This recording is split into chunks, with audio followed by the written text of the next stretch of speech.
tripping. Go ahead, Max. LeBron's not going to pass Jordan in the way we mean greatest, in the way we mean GOAT. When we say GOAT in any sport, we're not talking about counting numbers. We're not talking about, a cumulative career. This guy has accomplished the most. Not really. We're talking about among the players who sustained a peak level for a good amount of time, who hit the highest peak. If you're talking career, then in the modern era, LeBron probably already passed Kareem as an NBA player, if you discount college for Kareem. Probably LeBron's already the career GOAT. It's either him or Kareem. That's why Jordan's fifth on the scoring list, because Jordan took time off. Because Jordan took those 2 years off. Because he did go to college and all that. His NBA career wasn't as long as Kareem's or LeBron's. Although, yeah, Jordan couldn't handle pressure. Although Jordan played and when he was 40 and averaged 20 points a game when he was 40 years old. But we're talking about peak. And guys, there's any way you want to slice it, Jordan got this. In terms of statistics, in terms of anecdotal stuff, in terms of the impression he left, Jordan left an impression on his contemporary audiences unlike anyone in any sport ever. That's why he's the number one athlete, either him or Muhammad Ali, who ever lived on the planet Earth. That's the kind of impression he left when your eyes were on him. In terms of the statistics, he's the all-time scoring leader per game, including Wilt Chamberlain and everyone. PER, guys, is a fancy way of saying they take all the stats you like, points, rebounds, assists, steals, offensive, defensive rebounds, everything you want, and they put it in a weighted average because some things are worth more than others. Guess who the career PER leader is? Michael Jordan. That includes that when he fell off when he was 40 years old with the Wizards and averaged 20 points a game. He's the scoring leader all time per season and the PER leader, meaning offensively, not only was he more prolific than LeBron, he was more efficient doing it. Now, defensively, Stephen A. said it, 9-time all-first-team defense and a defensive player of the year, so he's better defensively. There's only offense and defense, guys. There's nothing else. Jordan was better at both at his peak than LeBron. Oh, there is other stuff. It's how you lead and all the stuff and the pressure you talk about and all that stuff, Perk. Okay. Michael Jordan, the first time he played with a single other All-Star, took the defending champion Pistons 7 games, lost because Pippen had a migraine, played 40 minutes, scored 2 points. So in other words, Jordan didn't have an All-Star. The next year, Pippen was in his prime. So now Jordan had a crew. He went 6-4-6 in the finals. No one ever even took him 7 games. So what do you want? You want offense, you want defense, you want stats, you want the impression he left on contemporary audiences, you want championships, you want playing under pressure. What do you want? Jordan's the greatest who ever did it. LeBron, unless he gets better than he already is, that ship has sailed.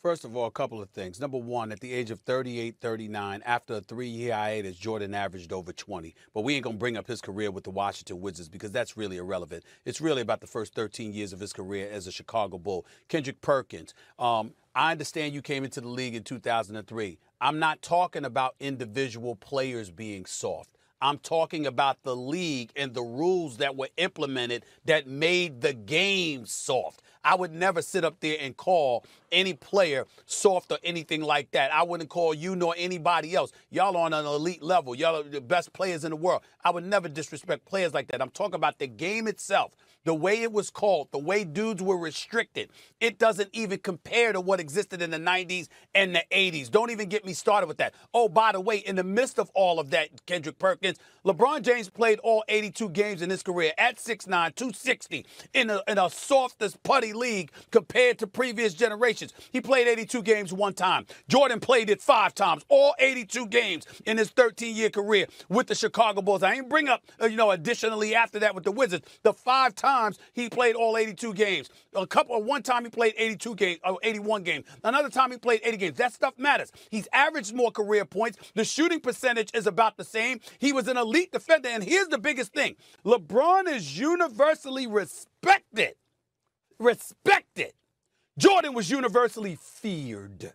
He scared the living hell out of people. And who did he beat along the way? Beat Magic the first go-round. You know how you feel about Magic, KP. He beat Magic the first go-round. Beat Drexler the second go-round. Beat Barkley the third go-round. Beat Gary Payton and Karl Malone. I'm sorry, Gary Payton and Sean Kemp before he became Sean Clupp. Beat Stockton and Malone twice. And oh, by the way, prevented Reggie Miller and Patrick Ewing and those boys from winning championship. Remember the Cleveland Cavaliers from years ago when they had Craig Elo, Mark Price, Larry Nance, Matt Doherty, and those boys? Shut them down. Don't forget this Shaq brother and has Penny, ruined. Stephen A. Magic Johnson has. I'm sorry, Michael Jordan has ruined dudes' chances to even get to the finals, for crying out loud. That's how great Michael Jordan was. Shaq don't and even get Penny, me started. 60-win team. Swept them. I mean, but y'all sitting up here acting like LeBron James didn't have to go through Hall of Famers to win championships. He had to go through while he was with Boston Wade? He had to go through Kevin Garnett. He had to go through guys to win, a lot of players to win NBA championships. You know I got you now. I got you now. I got you. He had to go through a Russell Westbrook and Kevin Durant. You just lied. And back then, the league You wasn't just lied. soft. In 03, from 03 to 2010, the league wasn't soft, Stephen A. The league was still physical. Time out. Your team, Doc Rivers, your coach, said, quote, my starting five, Ray Allen, Paul Pierce, Rondo, Kendrick Perkins, KG, we don't lose when we're healthy. That's number one. And obviously, y'all were compromised. That's number one. Number two, Kevin Durant and Russell Westbrook were puppies. That's part puppies when he took them out. And that's after he joined D-Wade and Bosh. When he went against Dirk Nowitzki and Jason Terry and Jason Kidd, what happened? Come on now, Kendrick Perkins.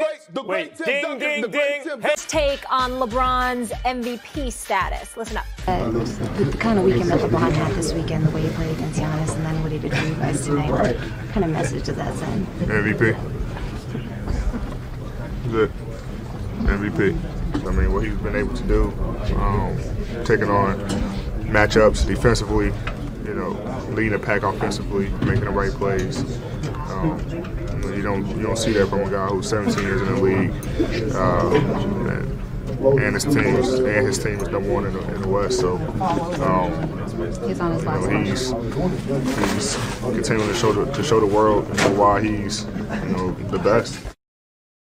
Max, what chance do you give LeBron of catching Giannis in that? Not a great one, although he made up a little ground this weekend. You beat Giannis and then you beat Kawhi. Giannis is going to win regular season MVP. By the end of the playoffs, we'll know who the real MVP is. Whether or not the Lakers win the whole thing. They don't have to win the whole thing, but we'll know, is it LeBron? And this year, actually, maybe you do. LeBron, Giannis, or Kawhi. One of those three guys probably going to win the whole thing, and in the end, you'll be able to see who the real MVP is. I asked Stephen A. this question on Get Up. I said, because Kendrick Perkins brought it up, and it was a valid point. So we don't hold the same energy for Giannis that we used to hold for LeBron when LeBron was in the East. Because when LeBron was in the East, all I heard people chirp about was that he's in the East. Look how easy it is for them to run through the East. But now that Giannis is running through the East, and everybody says that the West is way more challenging of a conference in the East, now we're just saying, hey, Giannis, because his numbers are better, he's going to be MVP. It's just a question. I'm playing devil's advocate to a degree. Let me put all of this noise about LeBron James to rest. Put the camera on me, please. Uh-oh, single shot. As a basketball nation, we are religiously unfair to LeBron James. Myself included. This dude is on the Mount Rushmore of basketball, one of the top three players in the history of basketball. He deserves our credit, and we will miss him when he is gone. But we need to understand why we're so unfair to him. Because we're measuring him against nothing else other than Mount Rushmore status. That's what LeBron James and his camp do not get. We are not even talking about him in the modern era. Tired of giving the same guy MVP all the time, and guys like KD started putting up better regular season numbers. We're not sick of giving Giannis the MVP, and he has the best numbers in the regular season. Don't make it an East-West thing. We're not holding Giannis to a different standard than LeBron. When LeBron was putting up the best numbers every year, he was usually winning MVP. I mean, James Harden won it the year I think LeBron should have won it, but that's a different conversation. Yeah, that's a number. Can I say, you talk about standard of excellence, right? What is your standard of excellence, Stephen A? Real quick. What's your standard when you see a player, he's excellent? What do you need to have in order to be excellent in your mind? A model of consistent greatness. Okay, is